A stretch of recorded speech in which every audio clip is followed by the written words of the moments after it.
हमें रात के वक्त प्रिंसेस का महल दिखाया जाता है। तो जैसे ही वो अपने घर वापस आती है ना, तो तभी उसके सामने कोई खड़ा था। वो कहता है, आपकी आंखें ये तो रेड लग रही हैं, क्या आप रोती रही थी? और वो था रेमंड स्पेंसर। हमारी हीरोइन कहती है, नहीं, मेरी आंखों में थोड़ी सी धूल चली गई थी, मैं आज बहुत ज्यादा थकी हुई हूँ। तो अगर ये बात अर्जेंट नहीं है तो हम लोग किसी और टाइम बात करेंगे। तो तब वो जाने लगती है, लेकिन रेमंड कहता है, आई एम सॉरी। हमारी हीरोइन उठते हुए कहती है, क्या सॉरी? लेकिन किस लिए? वो कहता है, पहले मैं एक बेवकूफ की तरह पास से चिपका हुआ था और मैंने बहुत सारी चीजों को मिसअंडरस्टूड कर लिया। मेरी मदर के गुजरने के बाद मुझे कोई चाहिए था जिस पे मैं सारा ब्लेम डाल सकता, और इसी वजह से मैंने सारा ब्लेम आप पे डाला, बिना रियलाइज किए कि आपको कितना बुरा लगा होगा प्रिंसेस। लेकिन आपका हाथ आप हमेशा मेरी तरफ बढ़ाती थी, फिर भी मैं आपसे दूर हो जाता था। और अब मैंने रियलाइज किया है कि मैंने बहुत ज़्यादा गलती की थी, और इस सारे वक्त में आप बहुत ज़्यादा स्ट्रगल कर रही होगी। इसी वजह से इतने लंबे अरसे बाद मैं आपसे माफ़ी मांगने के लिए आया हूँ, क्योंकि मैंने अपनी वजह से आपको बहुत ज़्यादा हर्ट किया। मैं बस ये चाहता हूँ कि मैं आपसे सिंसियर अपॉलजी कर लूँ, हालांकि ये बहुत ज़्यादा देर हो गई है फिर भी।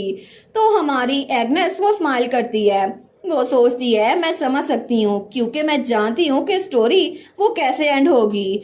क्योंकि मुझे पता है कि असल स्टोरी में एग्नेस और रेमंड वो दोनों लव के लिए कितनी ज़रा ख्वाहिश कर रहे थे, लेकिन वो दोनों ही अपने दिल में बहुत ज़्यादा जख्मी थे, क्योंकि उनको ये नहीं पता था अपनी फीलिंग्स को एक्सप्रेस कैसे करें।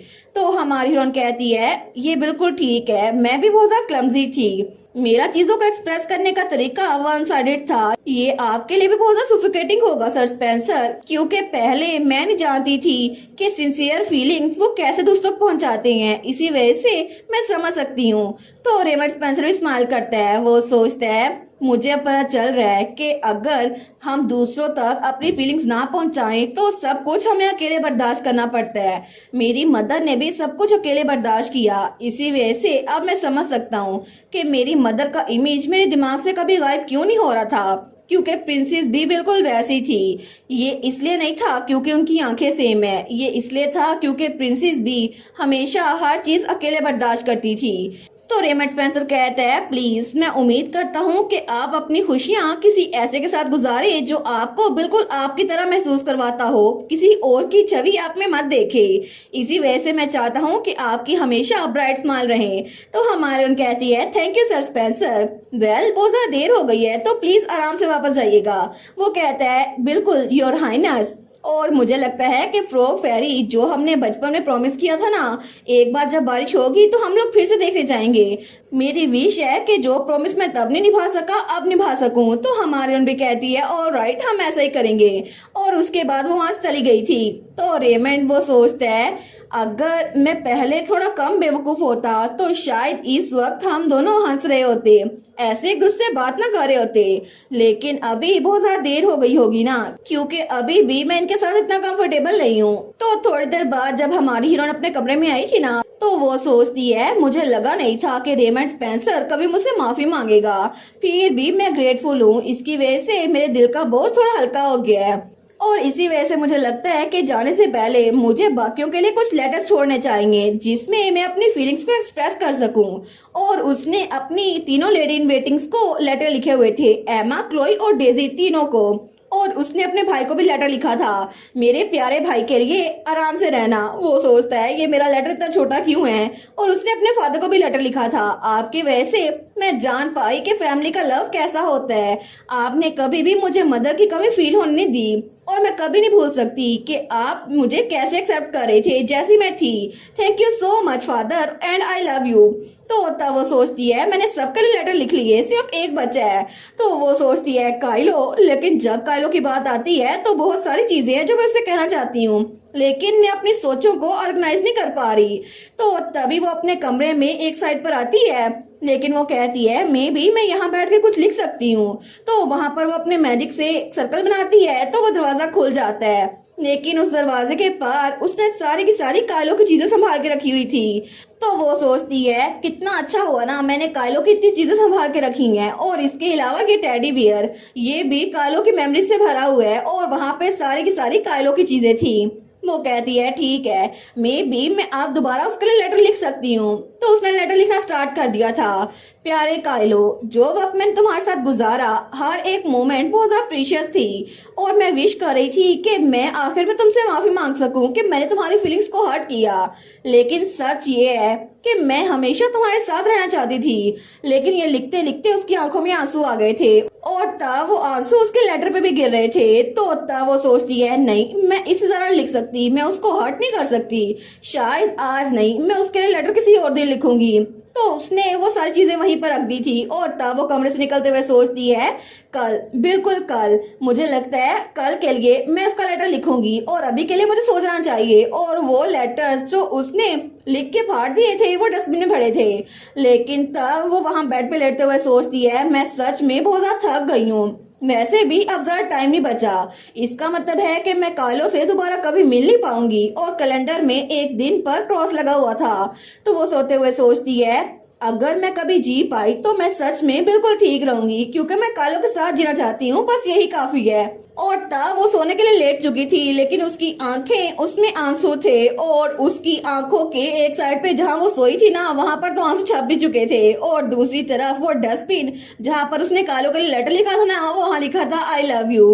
लेकिन तब हमें अगले दिन का सीन दिखाया जाता है और महल जहाँ पर सब लोग की मीटिंग हो रही थी। तो वहाँ एम्परर भी आया हुआ था। वो कहता है ठीक है, तो अब मीटिंग शुरू करते हैं। तो हाई प्रीस्ट कहता है प्लीज, हमने जो कुछ प्रिपेयर करवाया है आप उस पर एक बार देखें। तो वहां पर कोई प्रीज प्रेजेंटेशन के लिए कोई चीज चलाता है और वहां पर रिफ्ट का सीन चल रहा था। तो एम्पर कहता है अच्छा, तो ये रिफ्ट है। वो कहता है जी बिल्कुल, जैसा कि आप देख सकते हैं रिफ्ट की हालत पहले से ज्यादा बुरी है और मुझे लगता है इसकी वजह से पूरे एम्पायर पे असर पड़ेगा। टेम्पल ने कंफर्म करवा लिया है डिवाइन रेवलेशन के जरिए, उसकी वजह से सिर्फ वही इंसान जो रिफ्ट को क्रॉस कर सकता है वही इसको बंद कर सकता है। तो एम्पर कहता है मैंने इसके बारे में पहले सुना था, सर ग्रे और सर स्पेंसर वो दोनों कैंडिडेट्स हैं, है ना। तो हाई प्रीस्ट कहता है योर मैजेस्टी, अगर आप इजाजत दें तो एक और कैंडिडेट भी है। तो एम्पर सोचता है नहीं, ये वो नहीं हो सकती। तो हाई प्रीस्ट कहता है सेंट एग्नेस, आपकी बेटी, हर हाइनेस द प्रिंसेस। तो एम्पर उसकी बात सुनकर बड़ा गुस्से में आ गया था। वो गुस्से में वहाँ टेबल पे हाथ मारता है। तो क्राउन प्रिंस सोचता है ये बहुत ज्यादा बुरा हुआ। हाई प्रीस्ट भी सोचता है ये बात तो कंफर्म है, वो कभी इसके लिए नहीं मानेंगे। और उस खामोशी में हर कोई ये बात जानता था कि एम्परर वो कभी भी इस बात के लिए तैयार नहीं होगा कि प्रिंसेस को वहां भेजे, क्योंकि हर कोई ये बात जानता था कि एम्परर प्रिंसेस एग्नेस के लिए कितने डोटिंग फादर थे। वो तो रूलर ऑफ स्ट्रॉन्गेस्ट एम्पायर थे, लेकिन वो ये बात भी जानते थे कि इतने बड़े एम्पायर के एम्परर होने की वजह से उन पर बहुत सारी जिम्मेदारियां थी। वो थे अलेक्जेंडर सेंट, लेकिन इस बात से कोई मना नहीं कर सकता था कि उनको अपनी बेटी से कितना प्यार था। और वो दिल में सोचती हैं मुझे लगा ही था कि मुझे किसी न किसी की कुर्बानी देनी पड़ेगी, क्योंकि एम्पायर के लिए इतना करना बनता है। और मुझे बहुत ज्यादा बुरा लग रहा था कि ये काइलो ग्रे या रेमंड स्पेंसर में से कोई एक होगा, लेकिन अब मेरी बेटी वो भी इस सब में शामिल है। बिल्कुल नहीं, मैं ऐसा कुछ नहीं होने दूंगा। हालांकि मैं ये बात जानता था कि पिछले ट्रायल के बाद टेम्पल वो कभी भी हमें फेवरेबली नहीं देखेगा, लेकिन उनकी हिम्मत कैसे हुई कि मेरी बेटी की सैक्रिफाइस का जिक्र मेरे सामने करें। तो प्रीस्ट कहता है मुझे माफ कीजिएगा योर मैजेस्टी, हमारा मतलब आपको दुख पहुंचाना नहीं था, लेकिन हमारा कहने का ये मतलब है कि हर हाइनेस प्रिंसेस ने रिसेंटली अपनी डिवाइन पावर को मैनिफेस्ट की है। और पहले तो उनके पास सबसे ज्यादा स्ट्रॉन्गेस्ट लाइट मैजिक भी था और अब तो उनके पास डिवाइन मैजिक भी आ गया है। इसी वजह से हमारा कहने का मतलब है कि वो रिफ्ट को सरपास कर सकती हैं। तो क्राउन प्रिंस सोचता है हालांकि वो फादर के प्रेशर की वजह से ये बात जानते हैं कि फादर कभी नहीं मानेंगे, लेकिन हाई प्रीस्ट पीछे नहीं हट रहे। तो हाई प्रीस्ट कहता है इसी वजह से हम चाहते हैं कि वो यहाँ पर प्रेजेंट हो, लेकिन किसी रीजन की वजह से वो हमें आज नजर नहीं आ रही। तो एम्पर कहता है आखिर प्रिंसेस कहाँ पर है। तो उसका एडवाइजर कहता है वेल बात ये है। तो तब हमें वो सीन दिखाया जाता है जब सुबह के वक्त उसकी लेडी इन वेटिंग उसके कमरे के बाहर खड़ी थी। वो कहती है योर हाइनेस आपको मीटिंग में बुलाया जा रहा है, प्लीज उठ जाए ना। वैसे भी अगर आप जाएंगे नहीं तो बहुत बुरा हो जाएगा। लेकिन एग्नेस दरवाजा नहीं खोलती। वो दोनों दरवाजा खोलते हुए कहती है योर हाइनेस प्लीज हमें माफ कर दें। तो हमारी हीरोइन अपने बेड पे लेटी हुई थी वो कहती है मैं बहुत ज़्यादा बीमार हूँ। तो उसकी लेडी इन वेटिंग कहती है अगर आप बीमार हैं फिर भी आपको इम्पोर्टेंट मीटिंग को अटेंड करना पड़ेगा, बस थोड़ी देर के लिए चली जाए ना। हमारी हीरोइन कहती है नहीं, मैं फीवर की वजह से उठ नहीं पा रही, मैं आज का दिन अपने कमरे में रेस्ट करूंगी, किसी को अंदर ना आने देना। तो दोनों लेडी इन वेटिंग एक दूसरे की तरफ देखती हैं। वो कहती है योर हाइनेस हमें माफ कीजिएगा, और दोनों उस चादर को खींचती हैं, लेकिन तभी वहां धुआं ही धुआं फैल गया था। तो वो लोग कहती हैं क्या आखिर ये क्या है, योर हाइनेस आप ठीक तो है ना। लेकिन वहां पर हमारी हीरोइन नहीं थी, वो सिर्फ इल्यूजन मैजिक था जो उसने वहां किया था। वो कहती है योर हाइनेस आखिर अब हम क्या करें। तो दूसरी वहां पर एक चिट देखती है जहां पर एक लेटर लिखा हुआ था। तो दोनों उसको पढ़ती हैं। वो कहती हैं क्या ये। तो तब वो एडवाइजर थोड़ी देर पहले एम्प्रो को भी ये सब कुछ बता गया था। वो कहता है हमने उनको चेक किया लेकिन वो यहाँ प्रेजेंट नहीं थी। तो एम्प्रो कहता है क्या मतलब। तो एडवाइजर कहता है मुझे माफ कीजिएगा योर मैजेस्टी, लेकिन उन्होंने ये नोट लिखा हुआ था अपने पिलो के नीचे।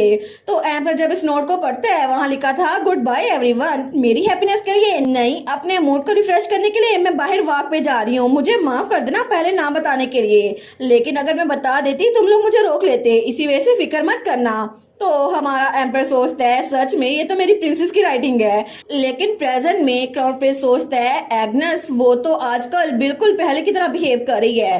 तो वो कहता है अगर ऐसा है तो प्रिंसेस की इंटेंशन वो अभी तक कंफर्म नहीं है, इसी वजह से इस मामले को होल्ड पे रख देते हैं।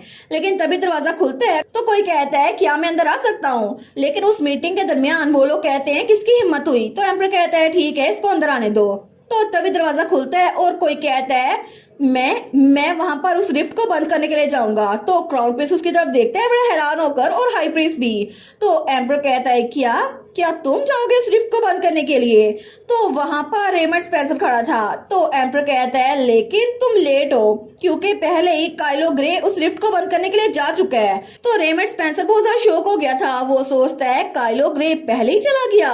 और दूसरी तरफ हमें वो पहाड़ी का सीन दिखाया जाता है जहां पर वो रिफ्ट खुली हुई थी, और वहां पे हमारी हीरोइन काइलो से पहले पहुंच गई थी। वो सोचती है अच्छा तो यही है वो पहाड़, क्योंकि पहले मैं जब काइलो के साथ आई थी तो मैं तो ठंड की वजह से जमने वाली थी, इसी वजह से मैं इस बार अपने साथ विंटर क्लोक और ये फाइन बूट्स भी लेकर आई हूँ, और मैंने तो वाटरप्रूफ पैड्स भी डाल ली हैं ताकि मुझे ठंड ना लगे। लेकिन फिर भी उसको छींक आ जाती है। वो सोचती है यहाँ फिर भी बहुत ज्यादा ठंड है, मे भी इसीलिए क्योंकि मैं यहाँ पर अकेली हूँ ना, क्योंकि ओरिजिनल स्टोरी में काइलो ये सारा पहाड़ चढ़कर खुद गया था, और इसी वजह से ये सब कुछ उसने अकेले बर्दाश्त किया था। और तब हमें बताती है मेरी पुरानी लाइफ में, मेरे पुराने वर्ल्ड में मैं बहुत ज्यादा अकेली थी, और जितना ये स्नोई माउंटेन अकेला है ना बिल्कुल वैसी ही थी। वहां पर मैं अपने काम से वापस आया करती थी और मेरी लाइफ बिल्कुल कलरलेस थी। तो तब अपनी मॉम को बात करते हुए कहती है जी जी मॉम मैं घर वापस जा रही हूँ, मैं आपसे कल बात करूंगी। लेकिन जब अपने कमरे में आई थी ना तो वहां पर कोई भी नहीं था, और इस सारे वक्त में वो नावल ही उसका इकलौता दोस्त था। जहां पर बहुत सारे लोग थे जो डेजलिंग बालरूम में डांस किया करते थे, बहुत सारे लोग थे जो हर एक चीज के लिए बहुत ज्यादा पैशनेट थे। और उस स्टोरी में एग्नेस सेंट जो रेमंड स्पेंसर के पीछे पागल थी, और काइलो ग्रे और रेमंड स्पेंसर जिनकी आपस में बनती नहीं थी। लेकिन ये सारा नावल पढ़कर उसे लगता था उसकी जिंदगी में थोड़े रंग आ गए हैं, और उन सब में भी अकेला जो था वो था काइलो ग्रे। तो तब वो सोचती है उस वक्त उसने मुझे जीने की होप दी थी, इसी वजह से मैं चाहती थी वो कभी हर्ट ना हो, क्योंकि अगर ये सब कुछ ऐसे एंड हुआ ना तो काइलो ग्रे तो बहुत ज्यादा बेचारा था। इसी वजह से जिस वक्त हमारी हीरोइन उसकी आंखें प्रेजेंट के वर्ल्ड में खुली तो वो बहुत ज्यादा खुश थी। तो वो काइलो के पीछे थी। वो कहती है सर ग्रे चले हम लोग इकट्ठे चलते हैं। वो दिल में सोचती है क्योंकि काइलो ग्रे को भी खुश रहने की जरूरत है। तो वो दिल में सोचती है अगर मैं तुम्हें स्माइल करवा सकूं तो फिर फर्क नहीं पड़ता, मेरा गोल सिर्फ एक ही है। तो काइलो ने उस वक्त कहा था योर हाइनेस आपको ऐसे भागना नहीं चाहिए। तो तब वो तो बहुत खुश थी काइलो के साथ ही रहकर, लेकिन ये सब कुछ याद कर कर वो अपने फादर को भी याद करती है। वो सोचती है मेरे फादर जो हमेशा मुझसे प्यार करते थे, जिन्होंने कभी भी मदर की कमी फील नहीं होने दी, मेरा भाई जो कि बहुत ही ज्यादा तंग करता था मुझे, एमा क्लोई और डेजी मेरी मेड जो बहुत ज्यादा अच्छी थी, इसके अलावा हेजल जिसने मुझ पर भरोसा किया, और रेमंड स्पेंसर जिसके बारे में मुझे कंफर्म नहीं था कि वो चेंज हो जाएगा। लेकिन जब मैंने नावल पढ़ा था मैं सच में उससे नफरत करती थी। ह्यूगो सेंटस का दीवाना और सीरियस जो कि मैरिड वुमन का हंटर था, इसके अलावा अलावा ब्लैक नाइट ऑर्डर के मेंबर्स बहुत ज़्यादा अच्छे थे। और जब मैंने ये कहानी पढ़ी तो मुझे बहुत ज़्यादा खुशी हुई, क्योंकि एक वक्त में मैंने रियलाइज़ किया कि ये सारे लोग हंसते मुस्कुराते अच्छे लगते हैं, क्योंकि मुझे यहाँ पर बहुत ज़्यादा खुशी मिली थी। लेकिन तब वो पहाड़ चढ़ते हुए बार बार एक ही बात सोच रही थी, इस दुनिया ने मुझे बहुत कुछ दिया, बहुत कुछ सिखाया, इसी वजह से मैं नहीं चाहती कि ये दुनिया गायब हो। तो अभी के लिए सिर्फ काइलो की हैप्पीनेस के लिए नहीं, इस दुनिया के आने वाले कल के लिए एग्नेस नहीं, मैं इस स्नोई माउंटेन को सफर करूंगी। तो तब थोड़ी देर बाद वो स्नोई माउंटेन के पीक पे पहुंच गई थी, जहां पे वो टेम्पल था और उसी के पीछे वो रिफ्ट थी। वो सोचती है मैंने रियलाइज नहीं किया, लेकिन ये टेम्पल तो पहले जरा बड़ा है।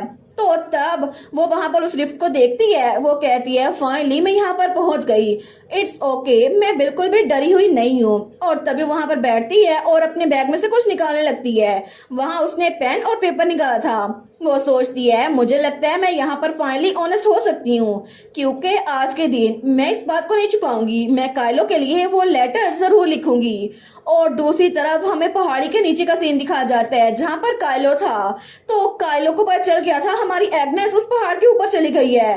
तो वो तो बहुत ज्यादा उदास था। वो सोचता है प्रिंसेस आखिर आप है कहाँ पर, और वो भी हमारी हीरोइन के पीछे आ गया था। लेकिन काइलो को ये बात नहीं पता थी कि हमारे हीरो को बचाने के लिए ही हमारी हीरोइन उस लिफ्ट के पास गई है, ताकि हमारे हीरो को अपनी लाइफ की सेक्रीफाइस न देनी पड़े।